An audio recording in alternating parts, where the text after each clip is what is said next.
할렐루야. 아멘. 오늘도 하나님 앞에 나오신 사랑 가정마다 하나님의 은혜와 복이 함께 하시기를 예수님의 축복합니다. 아멘. 인사하시죠. 잘 오셨습니다. 주님의 이름으로 축복합니다. 진짜 잘 오셨습니다. 반갑습니다. 하나님의 은혜가 날마다 우리의 삶 속에서 경험되고 또 고백되고 또 삶으로 표현될 수 있는 귀한 삶이 있기를 주의 이름으로 축복합니다. 아멘. 믿음 생활은요 종교 생활과는 차원이 달라요. 그래서 종교라고 하는 말을 저는 굉장히 싫어합니다. 신학교를 다니면서도 예수 믿으면서도 뭐 종교라는 말을 들을 때마다 진짜 너무 듣기가 싫은 거예요. 그래서 내가 늘 우리 기독교는 종교가 아니다. 사실도 그렇지요. 종교는 내가 가질 수도 있고 버릴 수도 있습니다. 그러나 우리가 믿는 우리 예수님은 버릴 수도 없고 포기할 수도 없는 것이죠. 왜냐하면 생명이기 때문에 그렇습니다. 우리가 믿는 기독교 그냥 구분하기 위해서 다른 종교랑 구분하려고 기독교라는 이름으로 부르지만 종교가 아니라 우리의 생명이다. 다른 것은 다 여러분 잃어버려도 믿음만은 끝까지 붙잡으시기를 축복합니다. 후메네오와 알렉산더는 믿음에 관해서 파손했다고 디모데전서에서 말씀하는데 우리는 다른 것은 다 잃었다 할지라도 끝까지 잃지 말고 붙잡고 우리가 포기하지 않아야 될 것, 그게 무엇이에요? 믿음인 줄로 믿습니다. 그만큼 믿음이 가치가 있고 소중하고 귀하다고 하는 사실을 믿는 사람들, 그게 예수 믿는 사람이죠. 예수를 믿는데도 불구하고 그 믿음 자체의 귀함을 알지 못하니까 믿어도 그만, 안 믿어도 그만, 성경 말씀을 지켜도 그만, 안 지켜도 그만, 해도 그만, 안 해도 그만, 별로 이렇게 가치 없이 하다 보니까 싸구려 믿음 생활을 우리가 할 때가 많은데 그렇지 않아요. 여러분, 구원이 공짜입니까? 아닙니까? 구원이 공짜예요? 아니면 값을 지불해야 됩니까? 우리가 받는 것은 그냥 거저 받으니까 공짜라고 할 수 있겠죠. 너희가 그 은혜로 인하여 믿음으로 말미암아 구원을 얻었나니 이것이 너에게서 난 것이 아니요 하나님의 선물이라. 하나님이 선물로 그냥 공짜로 내게 주셨다.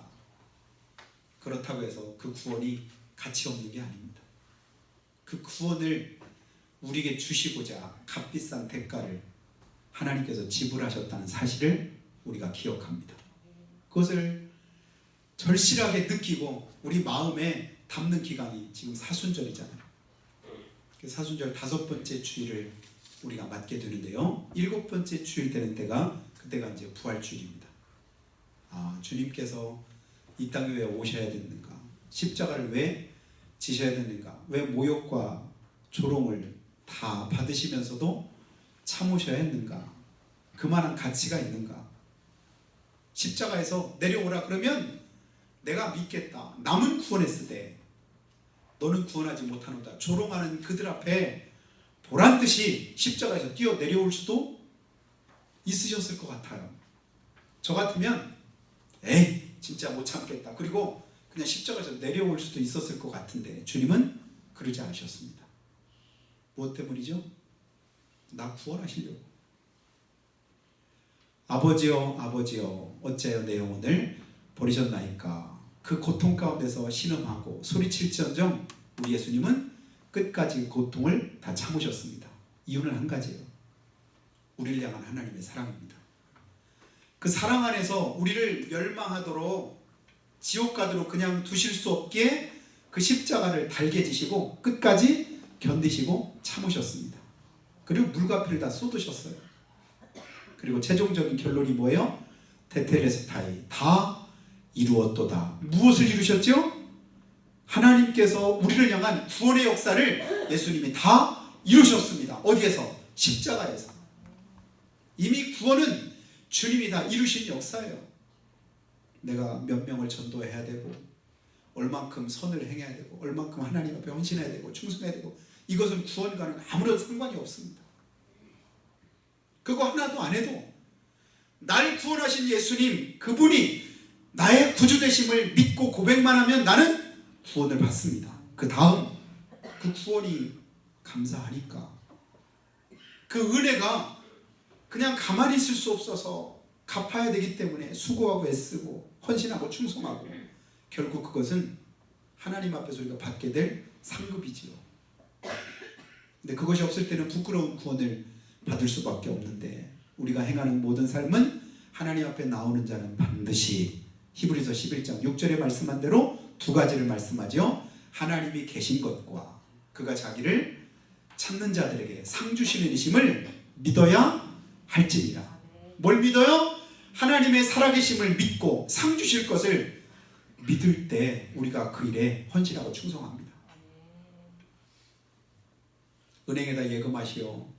은행에다 예금하면 마이너스 10%로 내가 떼고 줄 테니까 1000만원 예금하면 100만원 떼고 1년 지나면 900만원 줄 테니까 예금하시오. 그러면 예금할 사람 있을까요? 정신 나간 사람 아니면 예금할 사람이 하나도 없지요.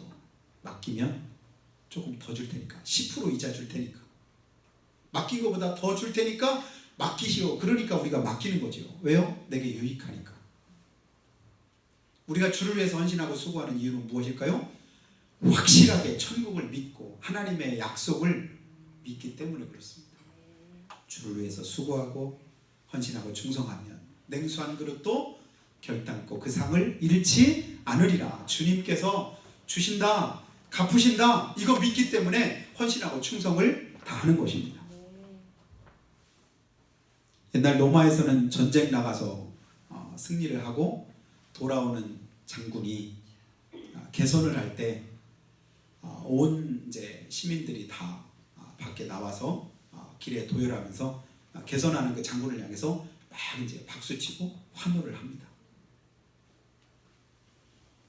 그런데 그 장군 뒤에 노예들이 그 개선하는 장군 뒤를 따르면서 외치던 말이 있었답니다. 뭐라고 외치냐면 메멘토 모리. 라틴어인데 한번 따라해 볼까요? 메멘토 모리. 여러분 지금 외국어를 하고 있는 거예요. 라틴어로 메멘토 모리. 이게 무슨 뜻이냐면 죽음을 기억해라. 아니 지금 적군을 다 물리치고 죽이고 전쟁에 승리하고 지금 개선하는 그 장군을 향해서 뭐라고 외치라고 하는 거예요? 메멘토 모리. 죽음을 기억해라. 이게 무슨 뜻일까요? 지금은 네가 승리자가 돼가지고 개선하면서 네가 그냥 아쉬울 것 없이 남 부럽지 않게 그렇게 지금 개선 장군이 더 돌아오지만 그러나 너도 네가 전쟁에서 죽인 사람들처럼 너도 죽을 수 있다. 너도 죽을 수 있다. 그러니까 뭐 하라는 거예요? 우쭐하지 말고 교만하지 말고 겸손해라. 겸손해라. 이 겸손함을 잊지 않게 하려고 계속해서 노예들을 통해서 그렇게 외치도록 했다는 거예요. 뭐라고 외치라고 했다고요? 메멘토 모리. 죽음을 기억해라. 우리가 믿음 생활하고 신앙 생활을 하면서 늘 기억할 것은 뭘 기억하면 좋을까요? 저도 여러분에게 이 외침을 한번 들려드리고 싶습니다. 메멘토 모리. 여러분 죽음을 기억하시기 바랍니다. 우리의 삶은 영원하지 않습니다. 하나님이 부르시면 언제든지 우리는 그 부름에 응할 수밖에 없습니다. 제가 어릴 때부터 늘 그때 이제 주일학교 때 들었던 그 말이 지금까지도 항상 이제 뇌리에서 떠나지 않는데요. 우리는 항상 등에다가 종말의 시한폭탄을 지고 다닌다. 종말의 시한폭탄. 시한폭탄은 뭐죠? 터지면 죽는 거예요. 근데 시간이 맞춰져 있는데 언제 맞춰져 있는지를 모르는 거예요. 그게 문제죠. 그 시간이 다 지나면 언젠가는 터지는데 그때가 내 개인적인 종말이잖아요. 주님 언제 오실지 그거 신경 쓸 필요 없이 내가 주님 앞에 언제 갈 것인가 여기에만 신경 쓰면 신앙생활 우리가 얼마든지 열심히 잘할 수 있습니다. 영혼의 때, 죽음의 때 한번 죽는 것은 사람에게 정한 것이고 그 후에는 심판이 있다고 히브리서 9장 27절에서 말씀하신 그 말씀이 하나님의 말씀을 믿을진데 오늘 내가 어떻게 행할 것인가? 그 죽음을 대할 때 내가 하나님 앞에 어떤 모습으로 설 것인가? 여러분 그날 우리의 인생이 결산하는 날입니다. 내가 살아온 모든 것이 그때 결론이 나는 날입니다. 내 삶을 평가할 수 있는 날입니다. 지금까지 지나온 모든 삶을 다 정리해서 평가받는 그때가 언제라고요? 주님 앞에 서는 그때죠. 죽음의 때입니다. 내가 지금까지 이루어온 것이 무엇인지, 이대로 사는 것이 잘 살고 있는 것인지, 지금 무엇을 해서 누굴 위해서 사는지, 오늘 죽어도 후회가 없고 부끄러움이 없는지. 그래서 에베소서 5장 15절 이하에 있는 것처럼 어떻게 행할 것을 자세히 주의하여 지 없는 자 같이 말고 지 있는 자 같이 하여 세월을 아끼라. 세월을 아끼라. 그냥 이러다 보면 훅 지나간다. 금방 지나가 버리고 만다. 그래서 어떤 묘비에는 어영부영하다, 그렇게 될 줄 알았다, 자기 자신의 믿음의 고백을 거기다 두고 묘비명을 그렇게 미리 쓰라고 부탁한 사람이 있었대요. 어영부영하다, 그렇게 될 줄 알았다. 그 묘지를 찾는 사람마다 지켜보고 교훈 오더라고.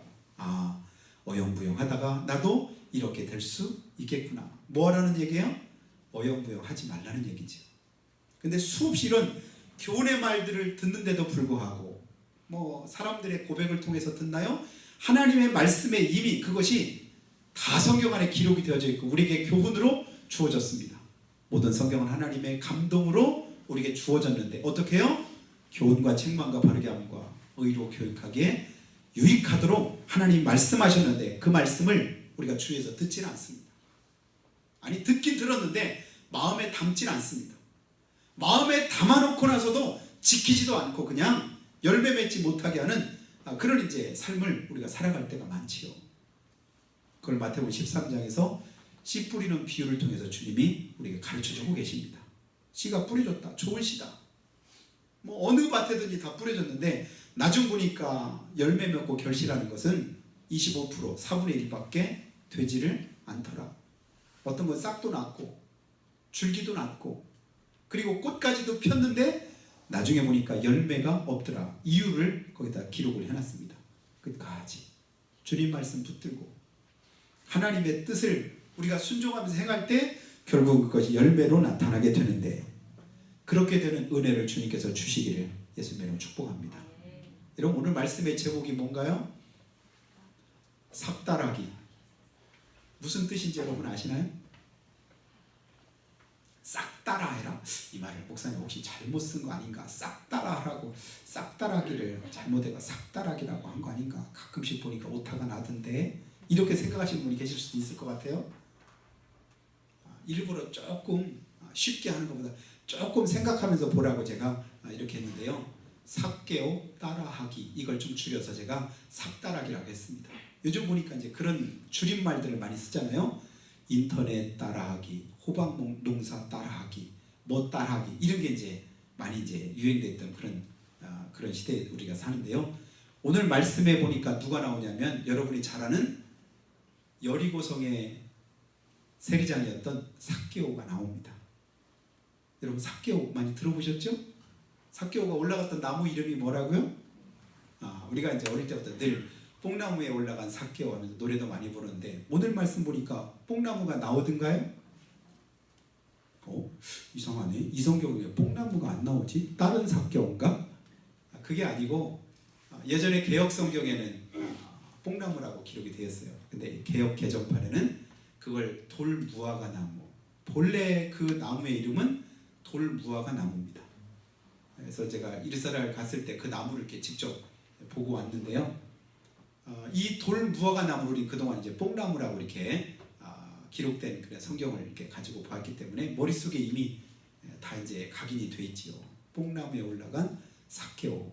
삭개오가 뽕나무에 왜 올라갔을까요? 내용은 여러분 설명 안 해도 익히 다 알 줄로 믿습니다. 삭개오가 여리고성에 오셨다가 지나가시는 예수님을 보려고, 근데 가려고 했더니 가기 힘든 여러 상황들이 있었습니다. 사람이 너무 많고, 그리고 오늘 말씀해 보니까 삭개오는 어떻다고요? 키가 작고 사람이 많아서 그리로 갈 수가 없었더라. 이렇게 이제 성경에서 말씀을 하는데, 그래서 이제 3절에 키가 작고 사람이 많아 할 수가 없어서, 할 수 없다고 그냥 가만히 있고 포기하면 더 이상 발전도 없고 이룰 수 있는 것도 없지요. 그런데 삭개오는 어떻게 했어요? 포기하지 않고 대안을 찾았습니다. 어떻게 하면 될까 하다가 예수님이 저리로 지나가시겠구나. 마침 앞서가서 그 앞에 있는 큰 나무가 있었는데 그 나무 위에 올라가니까 키는 작았었지만 나무 위에 올라가니까 자기가 더 크잖아요. 여러분 저보다 크신 분 여기 계신가요? 여러분 서보세요. 제가 제일 높은 데 있기 때문에 지금 상황에서 보면 제가 제일 크잖아요. 이렇게 이제 높은 데 있다 보니까 거기서 예수님을 만나고 난 이후에 그의 삶이 어땠는가 여러분 아시죠? 예수님께서 보시고 내려오라고 하시고 내 집에 유하겠다. 그 집에 들어가셔서 그와 함께 먹고 그와 함께 할 때 그가 이제 자기 믿음을 고백합니다. 내가 가지고 있는 거 재산 절반을 뚝 떼가지고 가난한 사람들에게 다 주겠습니다. 그리고 혹여라도 다른 사람들의 것을 내가 빼앗은 것이나 불법하게 토색한 것이 있다고 한다면 그 당시 법대로 4배로 다 갚아주겠습니다. 그때 이제 예수님이 하신 말씀이 이 집에 구원이 이르렀도다. 너도 아브라함의 자손이로다. 재산을 뚝 떼서 주고 다른 사람들 거 뺏은 거 있으면 내가 갚겠고 그랬기 때문에 그가 아브라함의 자손이 되고 구원을 받은 것이 아니라 예수님을 모시는 그 믿음이 자기 안에 들어오고 예수님으로 인해서 자기가 구원을 받고 보니까 그 다음 나온 행동이 사실은 그런 행동이었죠. 예수님이 그 안에 있으니까 하는 행동이 다르구나. 삶이 다르구나. 예수님이 그 속에 있다 보니까 그 삶이 그렇게 나타나는구나. 여러분 나무가 좋은지 나쁜지 그냥 봐서는 성경에 보니까 모른다고 했잖아요. 나중에 좋은 나무인지 나쁜 나무인지 뭘 가지고 알아요? 열매로 안다고 했습니다. 똑같은 포도나무인데 여기도 포도나무고 저기도 포도나무, 다른 집에도 포도나무인데 그럼 각각 나무에서 맺혀지는 열매들이 있어요. 먹어보면 맛이 똑같을까요? 다릅니다. 충청도에서 나는 사과하고 경상도에서 나는 사과하고 또 다른 지역에서 나는 사과하고 맛이 같을까요? 다를까요? 보기에는 모양은 똑같으면 먹어보면 맛 자체가 크게 다른 거예요. 어떤 건 신맛이 나기도 하고 어떤 건 밋밋하기도 하고 또 어떤 건 또 단맛이 또 강하기도 하고 커피도 이렇게 요즘에는 이제 원두를 가지고 갈아서 드시는 분들이 많잖아요. 근데 커피 원두를 보면 겉보기에는 똑같은데 각각 어디에서 생산한 커피냐에 따라서 신맛이 많이 나는 또 어떤 건 단맛이 많이 나는 또 쓴맛이 많이 나는 각각 좋아하는 취향대로 원하는 커피를 가지고 이렇게 내려서 마시고 그런 시대 속에 우리가 살아갑니다. 예수 믿는데 어떤 사람 속에서는 신맛이 많이 나고 또 어떤 사람은 쓴맛이 나고 또 어떤 사람은 달콤한 맛이 나고 각각의 맛을 내는 그런 삶을 우리가 살아가는데 저 여러분의 삶을 통해서는 어떤 맛이 나는지 다시 한번 돌아볼 수 있는 은혜를 주님께서 주시기를 주님의 이름으로 축복합니다. 여러분 당시에 세리하면 우리가 아는 대로 로마가 당시에 이제 유대인들을 압제하고 또 그들을 이제 속국으로 삼았던 그런 시대이기 때문에 이 세리하면 매국노고 죄인이고 나쁜 놈이고 이런 의식을 다들 가지고 있었습니다. 그러니까 세리와 꼭 함께 따라오는 게 뭐냐면 죄인, 세리와 죄인. 바리새인들이 서기관들이 늘 함께 말할 때 세리하면 그 다음에 붙어 나오는 말이 무슨 말이에요? 죄인. 삭개오 죄인이야. 그래서 오늘 말씀에도 보니까 뭐라고 말해요? 예수님께서 그 집에 들어가시니까 무슨 사람들이 수근거리면서 7절에 뭐라고 하냐면 이르되 저가 죄인의 집에 유하러 들어갔도다. 그러니까 삭개오를 지금 누구로 아주 사람들이 생각을 하고 있는 거예요? 죄인이다. 죄인. 그 사람 키 큰 거 보니까 그 사람 물러 터졌어. 키 큰 사람은 다 물러 터졌어. 남자들 다 늑대들이야. 늑대들이야. 어디 사람 다 어때? 우리가 이제 일반적으로 머릿속에서 그냥 선입관을 가지고 하는 말들이 있는 거예요. 그 사람은 다 다 그래. 이런 사람은 다 그래. 어디 사람은 뭐 다 그래. 실제로 그렇던가요? 정치하는 사람은 다 거짓말쟁이야. 다 도둑놈들이야. 실제로 그런가요? 아니죠. 그렇게 한 사람이 그런데 그런 사람이 또 많이 있다 보니까 전체를 다 그런 것처럼 싸잡아서 우리가 얘기할 때가 있는데 오늘 삭개오의 말을 들어보면 사람들은 죄인이라고 했는데 삭개오가 뭐라고 하냐면 남의 것을 내가 혹여라도 빼앗은 것이 있으면 네 배로 갚겠다고 말하는 것을 볼 때 빼앗은 것이 있다면 자기가 뺏은 것이 있으면 알까요? 모를까요? 모를 리가 없지요. 이미 삭개오는 다른 사람이 생각하는 것과는 그래도 그런 것처럼 나쁜 삶을 나쁜 사람으로 살아온 것 같지 않아요. 그 자기 삶에 대해서 그래도 정직하려고 애썼던 것 같아요. 다른 사람들과 같지 않게. 그래서 빼앗은 것 있으면 네 배로 갚으면 절반 뚝 떼가지고 가난한 사람 주고 그 다음 뺏은 것을 네 배로 갚으면 남을 게 하나라도 있을까요? 없겠지요. 예수님께서 그를 보신 이유가 있고 그를 만나신 이유가 있고 그 집에 들어간 이유도 있겠구나. 이런 모습을 다시 한번 생각을 해보는 거예요. 보는 것과 같지 않구나. 다를 수도 있겠구나. 삭개오는 자기의 연약함과 약점을 가지고 그냥 가만히 있지 않고 그걸 가지고 예수님 만나는 것이 귀중하고 소중하다고 여겼으니까 체면에도 불구하고 나무 위로 올라가지 않았을까요? 다윗이 여러 해 동안에 블레셋 땅에 빼앗겼던 그 법궤가 예루살렘 성에 들어오는 걸 보고 나가서 막 기뻐가지고 춤을 추다가 바지춤이 내려가는 것도 알지 못한 채 기뻐하며 춤을 췄더라. 그런 성경 구절 여러분 아시잖아요?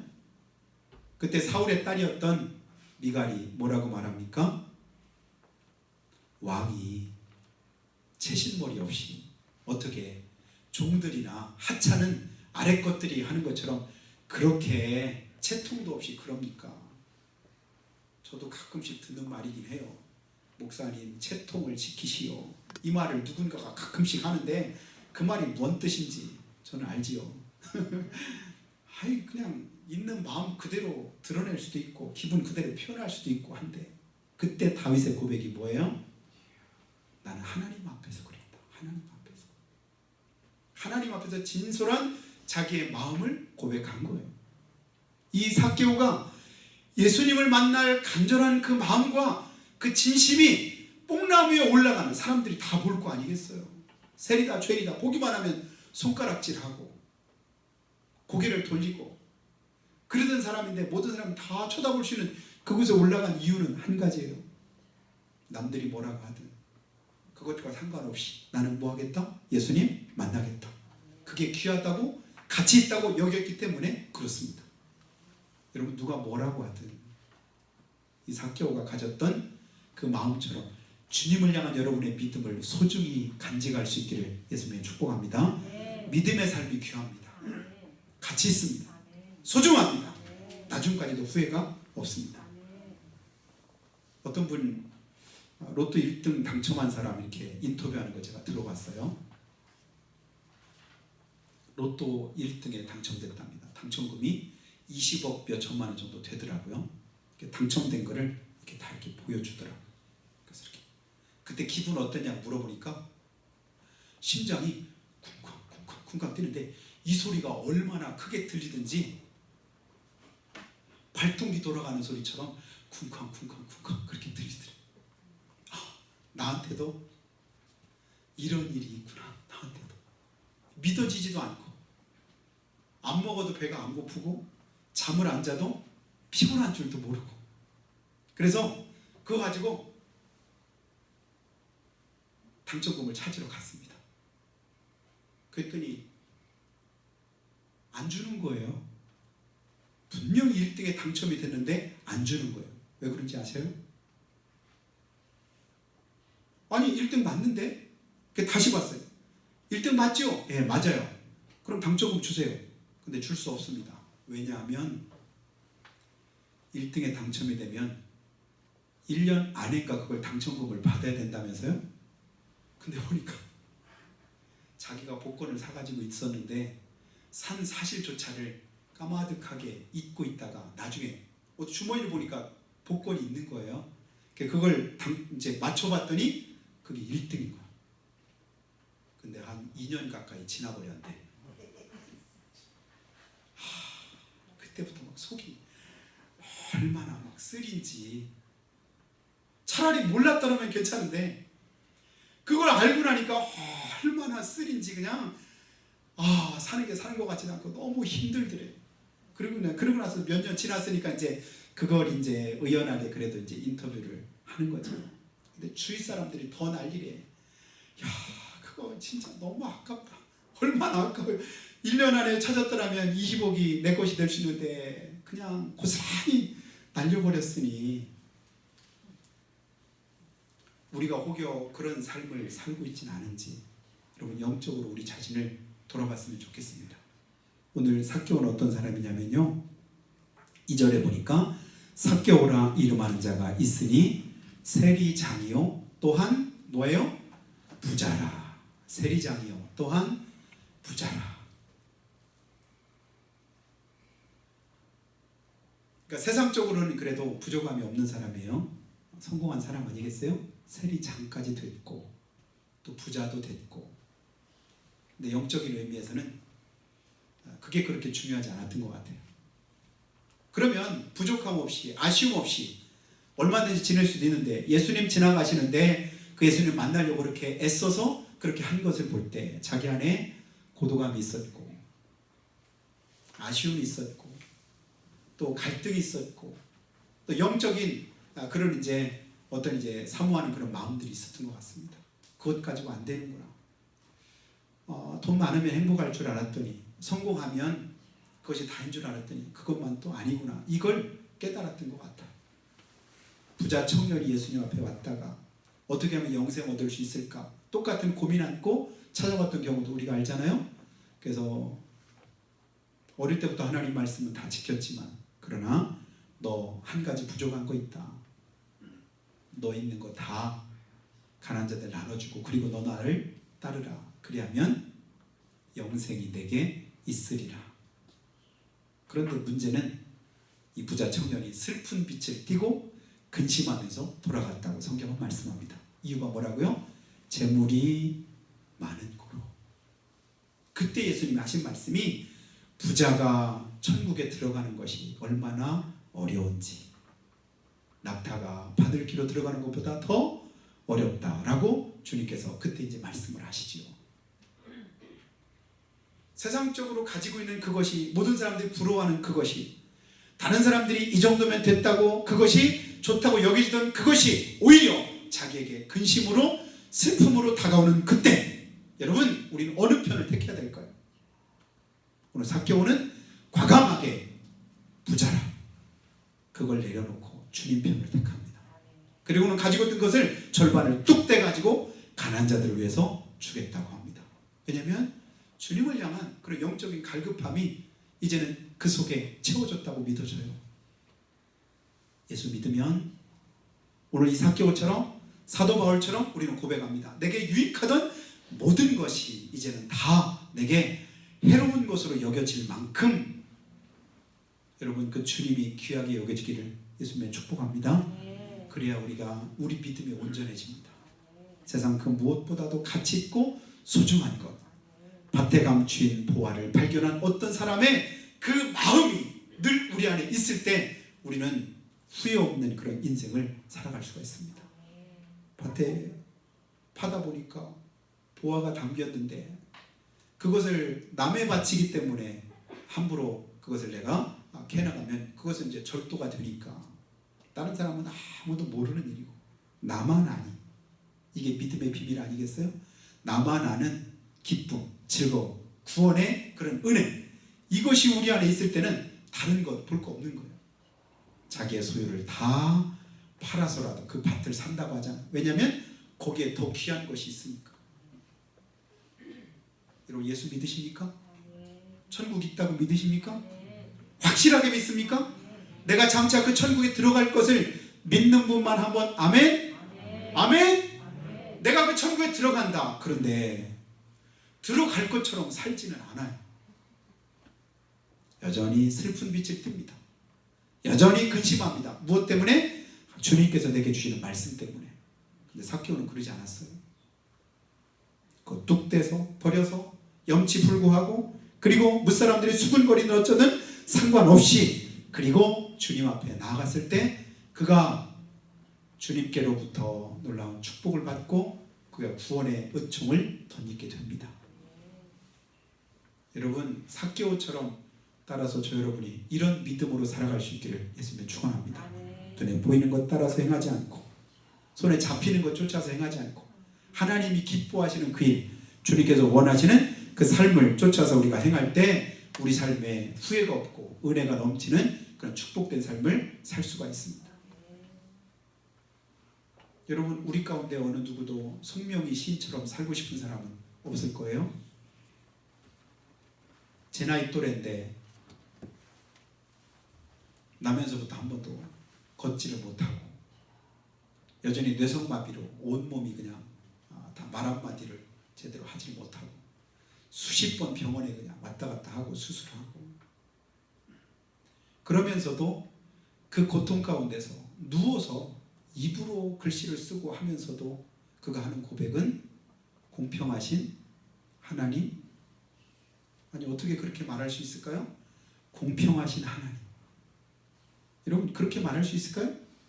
조금만 내가 원하는 대로 안 돼도 하나님이 계시다면 어떻게 그럴 수 있을까? 하나님이 나를 사랑하시는 어떤 이런 일이 있을 수 있을까? 원망, 불평을 우리는 다 쏟아내면서 살아가는데, 근데 그런 육신의 연약함과 몸을 가지고 있으면 제가 볼 때는 소원 한 가지밖에 없을 것 같아요. 다른 거 다 필요 없고 그냥 멀쩡하게 걸어 다닐 수만 있다면 바랄 것이 하나도 없을 것 같다. 그러지 않겠어요? 그런데도 그는 뭐라고 말해요? 공평하신 하나님이다. 남이 가진 건강 없지만, 남이 가진 지식 없지만, 남이 가지고 있는 그것 나한테는 없지만 남에게 없는 내 안에 있는 것이 있는데 그게 뭐라고요? 주님을 향한 사랑이고 믿음이라고 그는 고백합니다. 남이 못 본 걸 나는 봤다. 남이 깨닫지 못한 걸 나는 깨달았다. 그게 뭘까요? 영적 비밀이지요. 천국에서 약속하신 하나님의 축복입니다. 그것 보고 그것 깨닫고 그걸 자기 자신이 가지고 있다고 여기니까 이 정도 육신적으로 힘들고 어려운 것 정도야 충분히 감수할 만한 거예요. 참을 만한 거예요. 견딜 만한 거예요. 얼마든지 대가를 지불해도 아깝지 않은 거예요. 왜냐하면 더 귀한 것이 내 안에 있으니까. 내 소유를 다 팔아서 그 밭 사도 다른 밭보다 10배를 더 비싸게 주고 산다 할지라도 거기 있는 보화를 캐내면 1000배, 10,000배 더 귀하고 값진 것이 있는데 그것이 더 내게 유익하지 않습니까?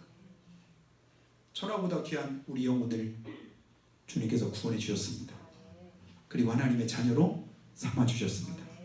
여러분, 이 땅에서 좀 힘들 수 있어요. 어려울 수 있습니다. 외로울 수도 있습니다. 마음에 원하는 대로 잘 안 되는 그런 힘든 인생을 우리가 살아갈 수도 있습니다. 그러나 그것 때문에 여러분 낙심하지 마시기를 바랍니다. 우리에게는 주님이 계십니다. 천국이 있습니다. 우리가 받은 그 구원은요, 그 모든 것들을 다 상쇄하고도 남을 만한 하나님의 크신 축복이 담겨 있습니다. 그게 바로 예수님께서 비유로 가르쳐준 부자와 나사로의 비유입니다. 성경을 다시 한번 찾아보시기 바라요. 나사로처럼 살고 싶은 사람은 아무도 없을 거예요. 그런데 그가 부자보다도 훨씬 더 복되더라. 그가 더 훨씬 더 지혜롭더라. 그가 더 축복되더라. 이게 성경을 통해서 우리가 깨닫는 그런 은혜입니다. 이번 한 주간 주님의 은혜 기억하고 삭개오가 취했던, 또 삭개오가 만났던 그 주님과 함께 믿음으로 승리하시는 여러분이 다 되시기를 예수님의 이름으로 축복합니다. 기도하실 때 하나님, 무슨 일이 있어도 우리 예수님을 만날 기회를 놓치지 않기를 원합니다. 축복받을 기회를 흘려버리지 않기를 원합니다. 우리 하나님, 심을 때 심지 않으면 아무것도 거두지를 못합니다.